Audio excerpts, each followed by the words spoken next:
guys, it's David, and welcome to another episode of Right Politics. Today is November 27th, and according to my calculations, there are 27 hostages that have been released, mostly women and children. Of course, there's a lot more to go. One of the biggest things that I believe Hamas is doing during this next few days is delaying the amount of hostages that are released in order to prolong the ceasefire. It's very strategic and it's very deliberate. Our president, who has been under pressure from the basically jihadist protests that are all over the world who want to see the destruction of Israel, who are chanting river to the sea, they're wanting a ceasefire. They're calling him Genocide Joe because he did not initiate a ceasefire.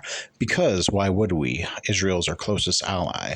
We would not allow them to let terrorists just go and re-fortify for 4 days. So there was no ceasefire for weeks until Qatar brokered an agreement between Israel and Hamas to exchange all of the Israeli hostages for Palestinian prisoners. And of course, they were exchanged from a rate from 3 to 1, so they got a better deal. But with this, Joe Biden probably has done one of the most disgraceful things of his presidency, other than pulling out of Afghanistan and the inflation. But here's the thing. He's taking credit for the ceasefire that was brokered between Qatar, Israel, and Hamas. He had nothing to do with it. He didn't even publicly call for a ceasefire. If he would have publicly called for a ceasefire, all of the protesters would have went home 3 weeks ago. But instead, the United States did the right thing and remained silent, but they did the wrong thing when they took credit. The reason why he wanted to take credit is because he's wanting to win over the voters of those who were chanting in the street, Genocide Joe. And what those protesters do not realize, if Donald Trump was the president, he would have had an even stronger stance on Israel. He would have put boots on the ground.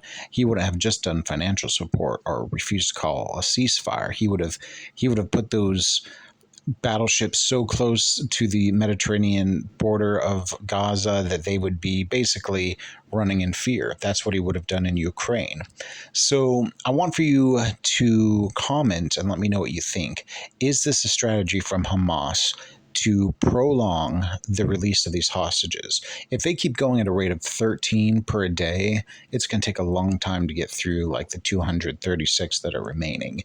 And it's just unacceptable, in my opinion. If they're wanting the war to end, Hamas would release all of the prisoners, and then it would be up to Israel to end the war, because Israel's declared they're not going to stop fighting this war until every Hamas terrorist is killed and the government is dismantled, and then people would come in and replace the current state with new leadership.